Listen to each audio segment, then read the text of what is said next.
Former President Goodluck Jonathan has called for a new process to appoint the next chairman of the Independent National Electoral Commission, proposing an independent screening and nomination mechanism to strengthen the Commission's credibility ahead of the 2027 general elections.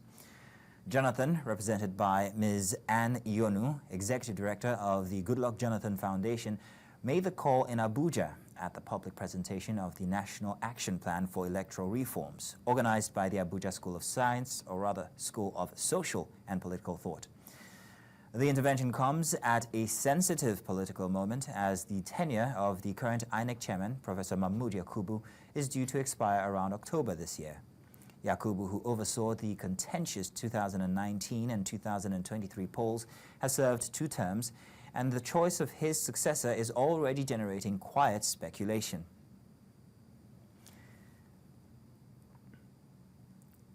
So to discuss this, we're joined by Director, Abuja School of Social and Political Thought, Dr Sam Amadi. Doctor, you're welcome. Thank you very much for joining us for the 6 o'clock bulletin. We're wondering, how does the current process for appointing the INEC chairman in Nigeria impact the perceived independence and partiality of the commission? Thank you for having me. I think it's clear, that the notion here is independence has 3 dimensions. One is what we call decisional independence, the independence of regulators to use their brain, look at facts, and act independent, autonomy of decision-making. The second component goes to personnel administration. You are independent to run, hire their own staff, organize their organizations as you like. And thirdly, fiscal.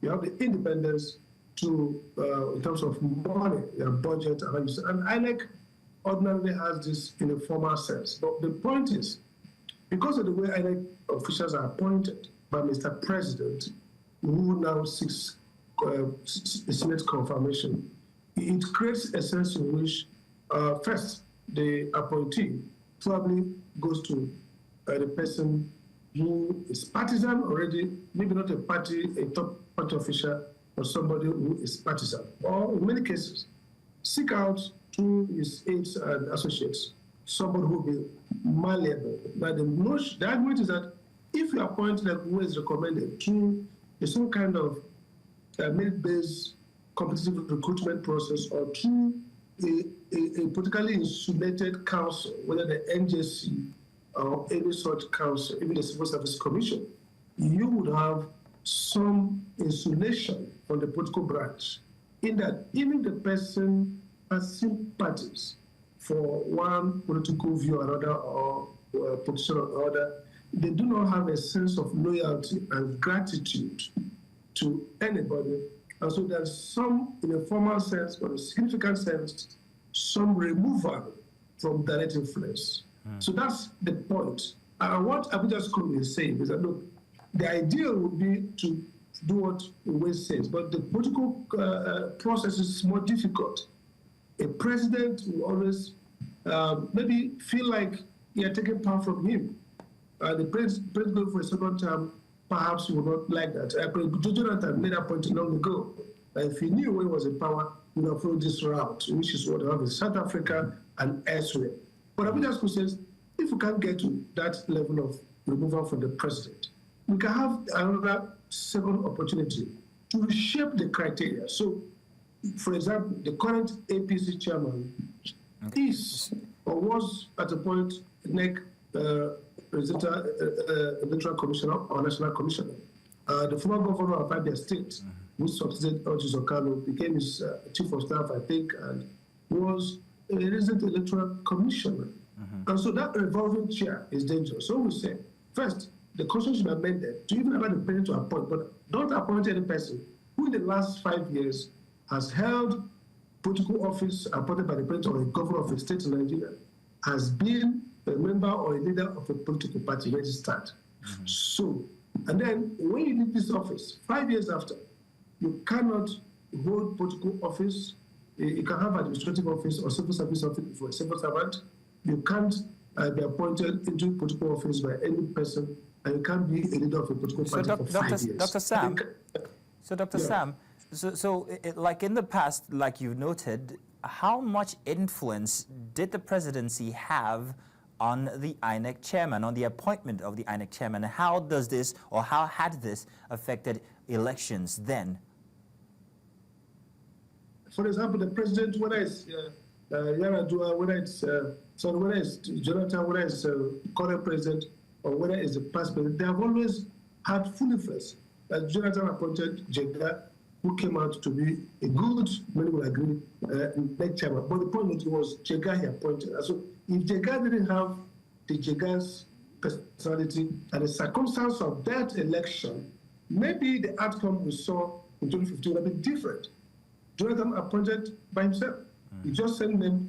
The law also says you go to the Council of States. But the Council of States in Nigeria has never rejected any nomination of the president, whether it's INEC or whether it's the Air Force, Armed Forces. All those appointments always go through. In fact, most Nigerian presidents who are members of that council and retired AGs and all other chief justices give 100% concession. They defer to the incumbent president. So all of these presidents have Tinubu has appointed a few commissioners. One of them, for example, is alleged to be, not alleged, was a former commissioner under Ababio. The other was a former commissioner under Wike, who was claimed to be, or a political advisor who was claimed to be his cousin. And so the question is, if you give this choice, and it's not about this president or any president, the likelihood is that every president will appoint somebody who he would like and who feels he has an obligation to protect him. But if you go through this other route, it creates the possibility that you're going to have somebody who does not owe the president or any of his aides, gratitude.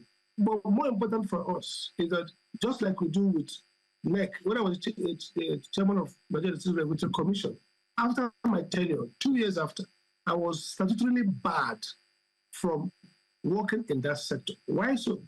Conflict of interest. So why should people who are partisan, who have held political offices, enter into INEC to become commissioners? Why should people who leave INEC easily get into political office? So it creates opportunity for conflict, for compromise. And so what Abuja is trying to say is that one of the aspects around the independence of INEC is that you can achieve more independence through a redesign of the appointing process.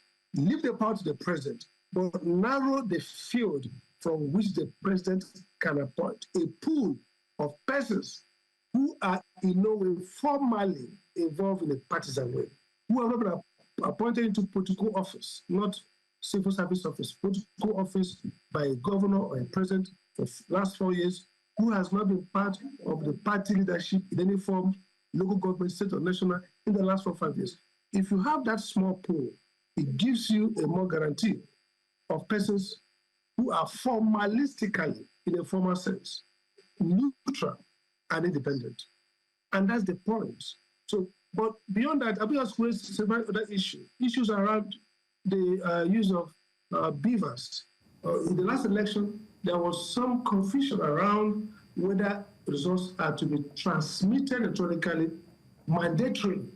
I take the view as a professor of law that... All right, Dr. Sam Amadi, Dr. Sam, my apologies, I beg your pardon, but our time stipulated for this conversation has elapsed. My apologies, but we would definitely be having you. Yeah, we would definitely be having you on a much more robust program to absolutely analyze these details that you're giving now. So do bear with us. But thank you very much for the much you have told. Thank you, sir.